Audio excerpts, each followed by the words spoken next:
Welcome back to the program. We're discussing the India-Pakistan dispute over Kashmir. We heard from the Indian side. Now let's hear from the Pakistani side. I'm joined in the studio by former Pakistani Ambassador to the United Kingdom and Ireland, Akbar Ahmed, and Moeed Yusuf, a Director of South Asia Programs at the U.S. Institute of Peace here in Washington, D.C. Gentlemen, thanks to both of you for joining us.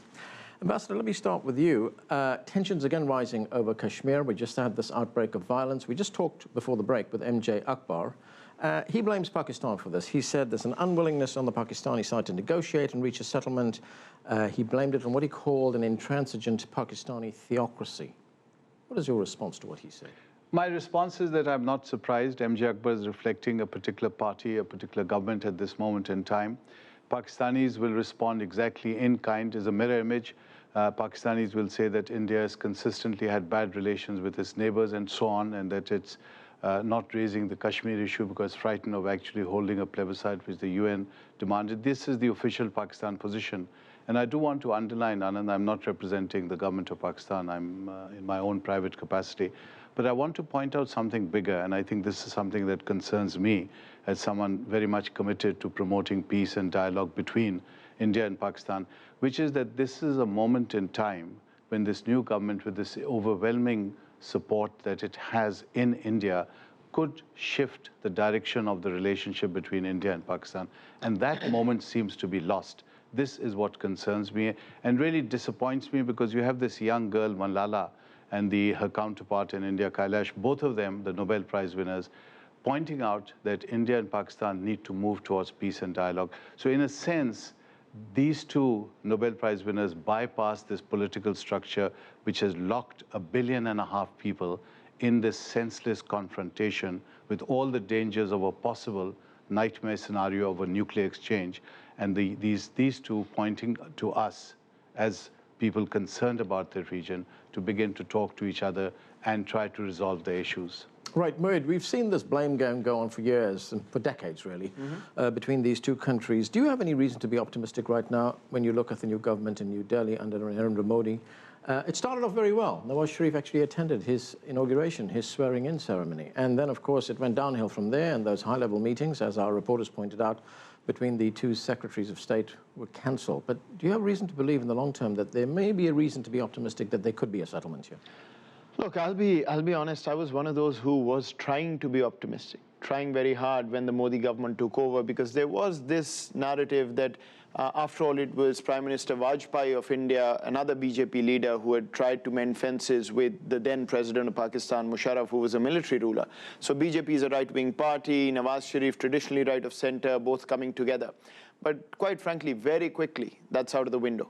Now, to me, the real choices here are status quo and deterioration in relations. And what we are hearing now, and what you're quoting, Mr. MJ Akbar, which is again not surprising, what the Pakistani response is, as I've seen it, I think this is a classic tit for tat, where there's a huge window for the possibility of a miscalculation which exacerbates the situation overnight. Because both these countries are nuclear powers. That's right, that's right. Ambassador, one of the other comparisons that MJ Akbar made was that he said, look, we also have a border dispute with China, but never a shot has been fired in anger.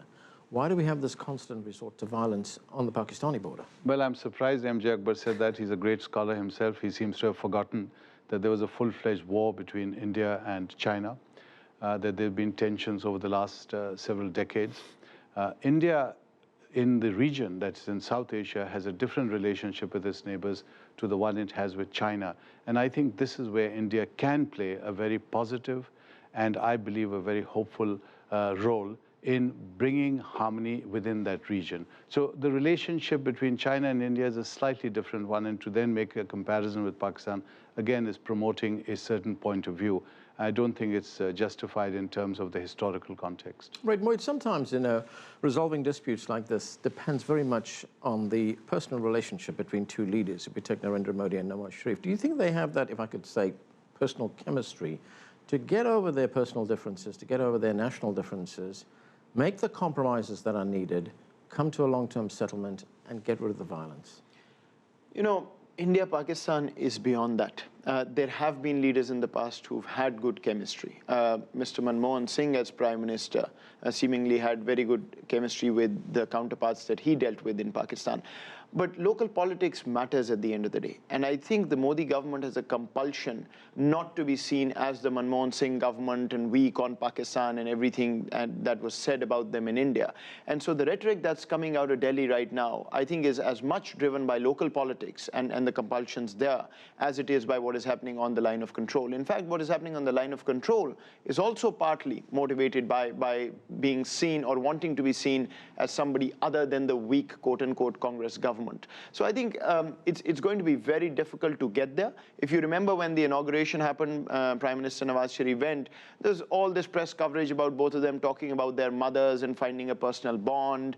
You know, ultimately, Pakistan-India is so psychological, so entrenched that it's beyond just the chemistry of the two leaders, unfortunately. Right, Ambassador, one of the questions I asked MJ Akbar was looking at the option of independence in Kashmir. He ruled that out completely.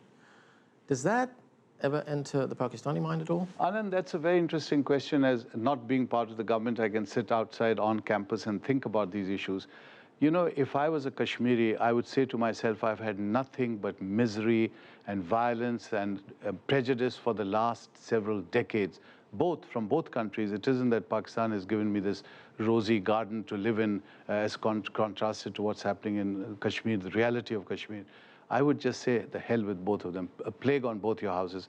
And I would say, Anand, this may seem too radical for this discussion, but I would say really Islamabad and Delhi should in some senses be ashamed of themselves the way they have treated the Kashmiris, who are part of the subcontinent. Both of them, one for nationalist reasons, India, the other for religious reasons, insist that Kashmir is part of their entity. And yet, no one has cared for the fate of the Kashmiris themselves. I think both countries should step back and try to create conditions. So whether you call it semi-independence, independence, whatever conditions where they can live as normal human beings living a life of prosperity and peace, and perhaps they can then act as a catalyst to bring these two countries together. But right now, we are in that very terrible, very typical South Asian tit-for-tat situation with the escalation on the line of control. People are being killed, thousands of people are displaced, 30 to 40,000 on the Pakistan side of the border, and both countries now, both countries' ministers, highly irresponsible, talking about the nuclear option. This is very frightening when you have two countries with enough hatred on both sides. A lot of people who want peace and dialogue, a lot of people who do have that hatred actually talking about nuclear options, which may then take out 5, 10, 15 million people. I think it's a very serious situation and deserves much more serious analysis than just politicians like MJ Akbar sounding off and trying to put down the other side and say, I'm right, you're wrong. Because with that, there's nothing that's going to change or move forward. Moeed, given what the ambassador has just said, how do you see the broad options that are available to the two sides to resolve this? If you ask me, right now we're at a stalemate kind of situation. The problem is that the Indian mind looks at Pakistan as a failing state, as a weak state. There's no need to compromise at this point. We're moving on a different trajectory. They're in trouble. That's their problem. After Mumbai, the perception about Pakistan in India has also taken a big hit. And I don't blame the Indians for that because there was that major event. In Pakistan, incidentally, the talk about India and India bashing has actually gone down. In the election campaigns, in politics, you don't see that. But at the end of the day, this is a relationship where there's a tit for tat, but the quid pro quos have to be equal as well. When one side compromises, the other wants to see what they're getting. Otherwise, the public rhetoric starts heating up. And so I don't see at this point a mindset on either side that can come together and say, let's be big boys here. Let's figure out a way to get over this. But not only over this, but find a way to get past this problem. If you ask me, I think you are looking at a deteriorating situation more than likely over the next year, year and a half between these two countries before, hopefully, sense prevails, they pull back and then start looking at negotiating again. That's been the trend so far. I don't see that changing. Ambassador, Pakistan would like to see UN intervention in this to try and help resolve this.